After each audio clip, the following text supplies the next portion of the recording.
Ladies and gentlemen, prepare to be amazed. Sabotage. Murder. William sees crime as an intricate puzzle.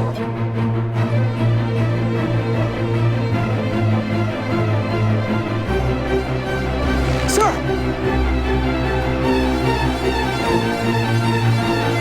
Prepare to be transported to a new world. A world where all your senses are engaged.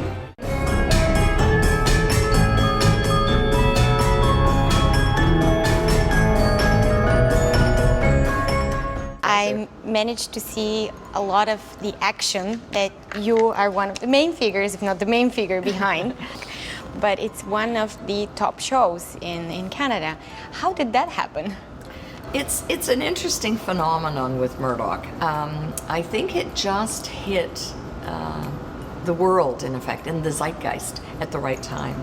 So we had already done 3 previous movies which launched the Murdoch franchise, and they were a bit darker. And when we moved from movies to series, we made a conscious decision that, the shows would be lighter. They would have a lighter touch to them. They would still be puzzling mysteries with characters you love, but the tone of the series was going to be lighter. And we really liked this notion of taking a man and a woman as fish out of water. So Murdoch is a man of science in a time when science was only really taking off. And so his thoughts and his ideas were a bit sort of revolutionary or a bit shocking. And Ogden, as our female coroner, was a woman who wanted to get into medicine when women were not in medicine at the turn of the century. Yeah. So again, you take 2 fish out of waters. And then you add to that a bit of romance. Of You course. add to that, will they, won't they get together, which we played for years.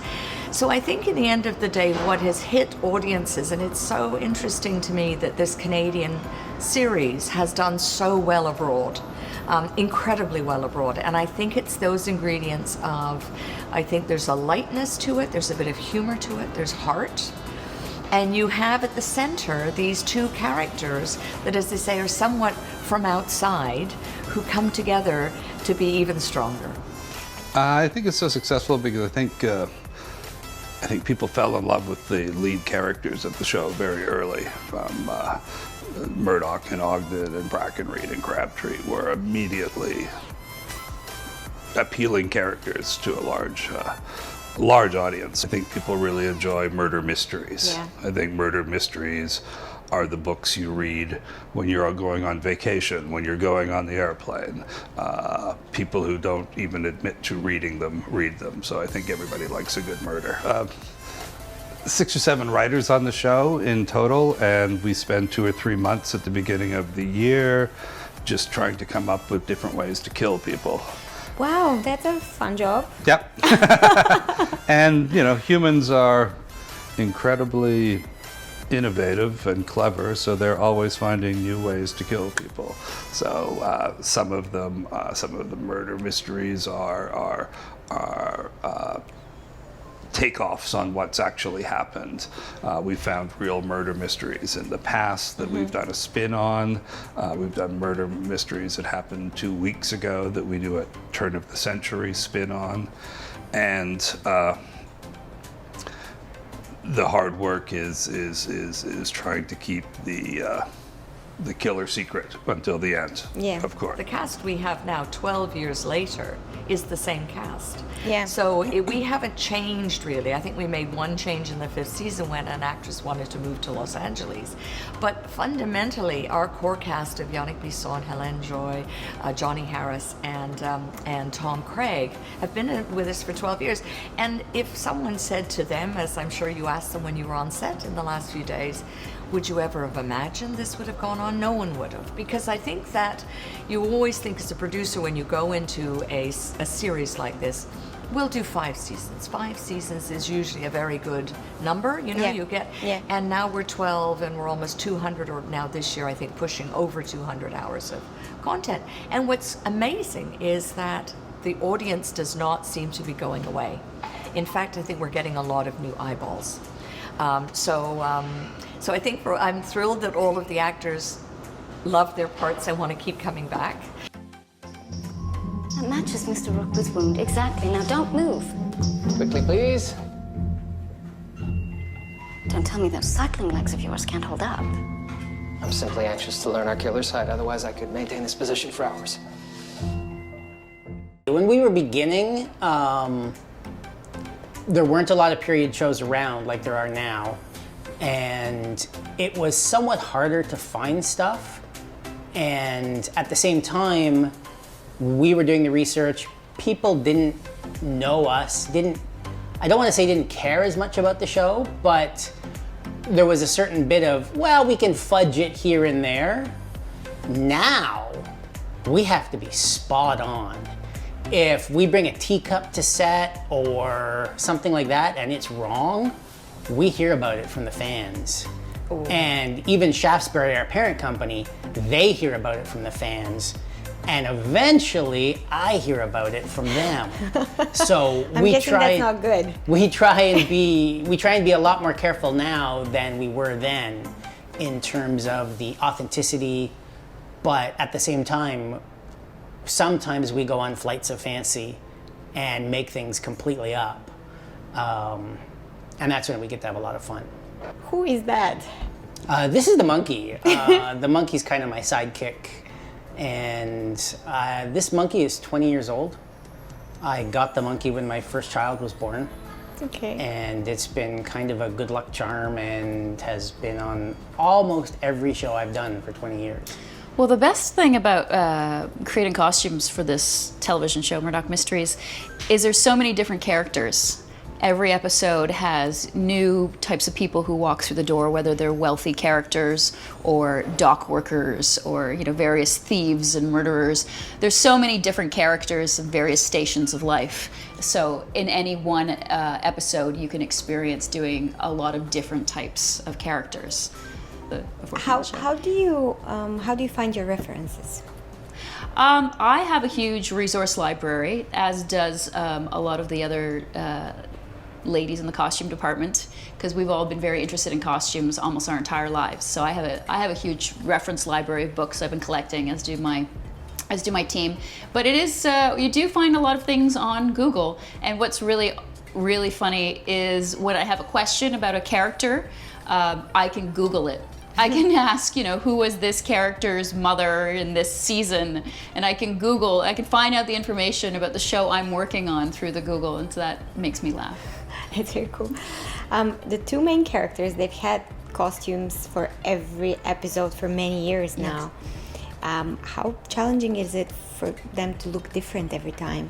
Well, the wonderful thing is that the time keeps changing on Murdoch Mysteries. So it started in 1896, and we're now up to 1906. So you can keep it fresher by looking at new silhouettes. And because Dr. Julia Ogden is a very modern woman, I've been pushing her a bit towards the 1910 in the much later seasons. So you can keep it fresh that way, looking at new fabrics and colors, and just realizing that the characters themselves are growing, so therefore their wardrobe can grow as well.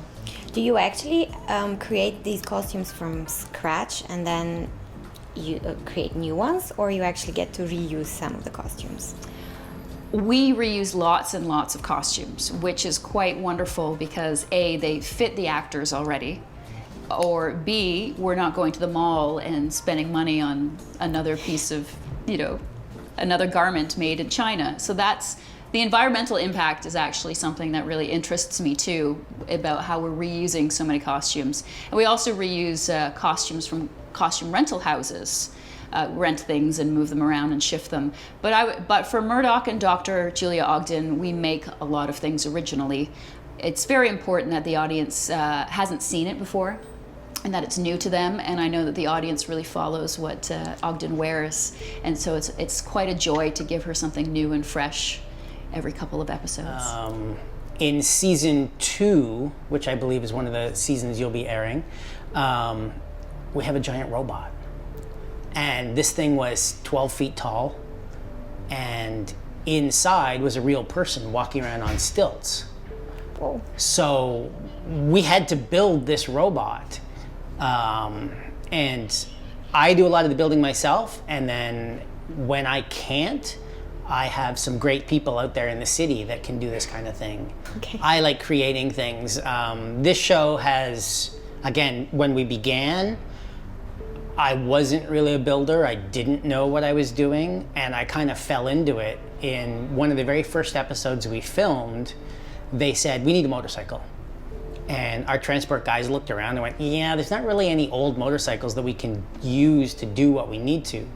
So the producers looked at me and said, any chance you can build one? I went, sure, why not? So I built a working motorcycle that was incredibly dangerous. So I said to them, it's really dangerous, you know, Yannick's willing to drive it, so that's good, but I don't think we can have a background performer driving this motorcycle other times. It needs to be a special motorcycle driver. So of course, what did they do? They looked at me and said, well, you drive it. So in one of the episodes in the first season called Glass Ceiling, I'm actually the guy driving the motorcycle. I die in the episode, stabbed in the heart and frozen in a block of ice. Under this thing, there is a And tricycle that I on just the back built with wheel. my hands. Now, in my office here in the studio, I have a CNC machine. So I can design something in the computer, press a button, and it will cut the wood or the plastic or the metal to how I want it. I have a 3D printer that I can use to build things. So the technology for building has, again, advanced leaps and bounds from the first season when we started. If you look at the newspapers and stuff of the time, we did an episode, I think, in one of our seasons that was about the War on Terror, which is we think of as a 20th century, 21st century construct. But there's newspaper headlines as early as 1900 that say War on Terror, which is about the anarchists at the turn of the century. There was obviously debate about abortion and women's rights and voting and all those things happening at that time. So the current social issues we debate now, they were debating then. Yeah. So it's kind of fun to remind people that we haven't changed that much. There were several reports, sir, but there was some confusion as to whether people heard one shot or two. Now, this is where the call about the body came in. A police call box. Did the caller identify themselves? No, sir.